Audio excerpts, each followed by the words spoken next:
beautiful autumn day again. Absolutely loving the weather at the moment. A little bit on the cold side, but lovely blue skies.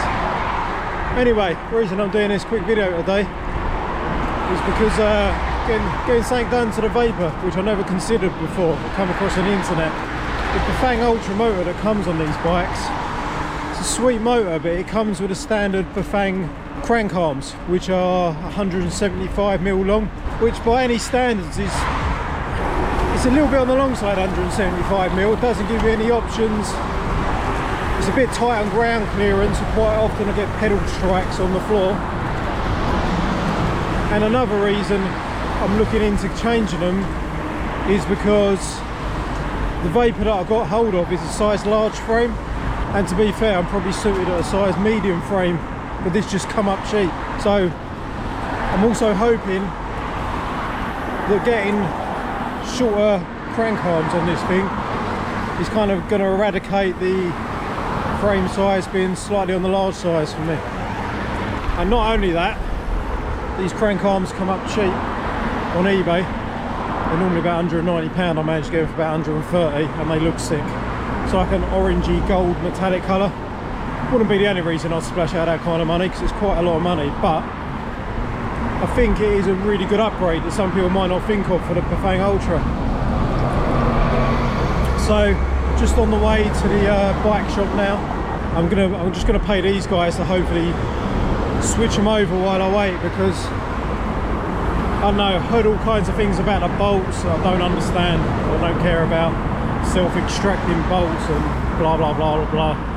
Absolutely no interest in that. I just want to get them, see if it gives me more clearance, see if it makes me more suited to the frame size and geometry. So anyway, let's cut to the bike shop. Alright, so at the bike shop now. These are the crank arms which I've bought, which are supposedly e-bike specific one with a ISIS spline, I think for the Bafang Ultra motor. Like I said, these are 155mm in length, whereas the standard Bafang ones are 175. Also, there's a Q factor, or the offset number, which is the gap between the clearance, which obviously on a something like a fat bike will be like Q16, a bit fatter. This just says standard Q factor. It doesn't actually give you a number with hope, but the ones I've been looking at are about Q8, so hopefully it should be all good. On the crank, put it up any tighter, it's getting caught just on here. Oh shit, that springs to mind. I didn't expect that to be the case. I thought they would just fit. Is it just that side only? It's just that side, man. This side's got nothing to hit on. I mean,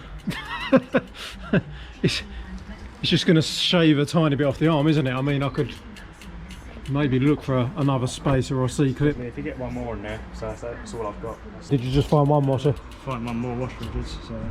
You found one more? Yeah, it's the only ones I've got, so if it works. Big time, fingers crossed. Is he touching? Ever so slightly touching. Just a quick update, guys. When I got back, I went through the shed and found the circlip that goes over the crank spine. I had a spare one in a box in the shed. So anyway, yeah, I've took this crank arm off. This is a nut where it was touching, it would catch, and now it is turning without issue. Very close, but complete clearance, so success. So it's a couple of days later now, when I had the crank arms originally fitted at the bike shop. The right hand side crank arm was just slightly clipping on the motor, so as soon as I got home I took it off, found a circlip that fitted the original Bafang motor and fitted that, and now that's all good. It's clearing. To be honest, I just chucked it in the shed and forgot about it since then.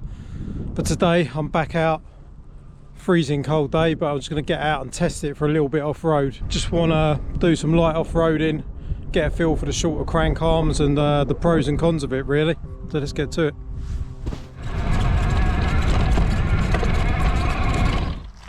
I don't know, that'd be a real test of the crank's clearance, wouldn't it?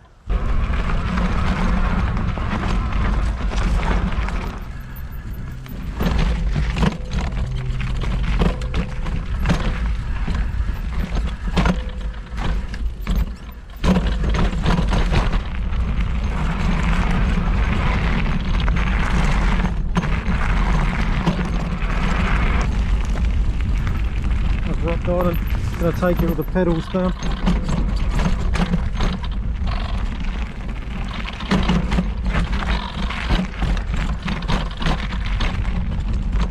Oh, alright guys, well it's fucking freezing cold.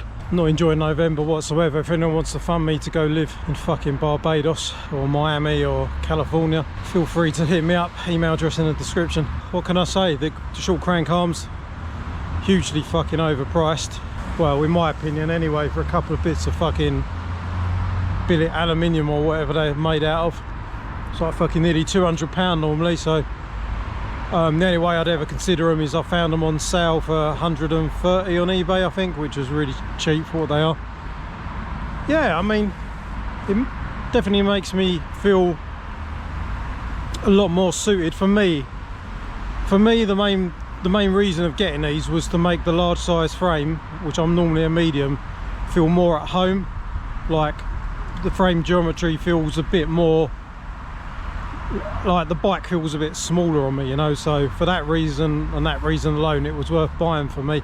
Pedal strikes, that's another massive one. It's absolutely horrid for anyone who's had their pedal at its longest stroke to the ground hit anything concrete and metal cattle grid.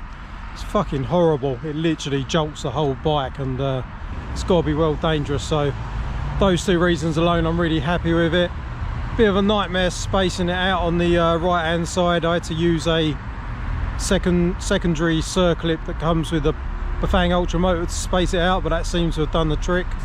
Just thinking how far to go with this bike and what direction to go in, but that'd be a subject for another video really. I'm on the fence. I don't know whether to get a dirt jump bike or just an all hardtail non-electric and start learning to ride off-road a little bit more than what, you know, my skills are currently a little bit limited. I come from a background of a small amount of motocross. That's the other thing with this bike. For someone who's got a bike that you're mostly just pedaling all the time, this pedal assist, their needs are going to be somewhat different to something like this, which is fucking stupid because it's got so much power that you can use it kind of like a hybrid between a motocross bike and a mountain bike. It's literally got so much power that you don't even have to pedal. So in another way, these crank arms just act like foot pegs, you know. I don't have to pedal that much on this bike, and I'm thinking, is that the route I want to go down? You know, I got carried away with a power thing, and now I've got something that kind of is a bit like a mountain bike hybrid motocross bike, because I could just smoke this round on throttle only, you know. So yeah, I'm just trying to figure out what style of riding I actually want to progress with and learn. But anyway, enough of me waffling. Hope you enjoyed the video, guys, and let me know in the comments if any of you have changed the crank length on your bikes. For what reason? Did it make any difference to it, you know, good or bad? And yeah, it's just nice to have a little discussion around that subject. So that's it for today. Hope you enjoyed it, and I'll catch you guys in a video soon. Don't forget to like, comment, subscribe, really helps the channel, and I'll catch you guys in a video soon. Take it easy.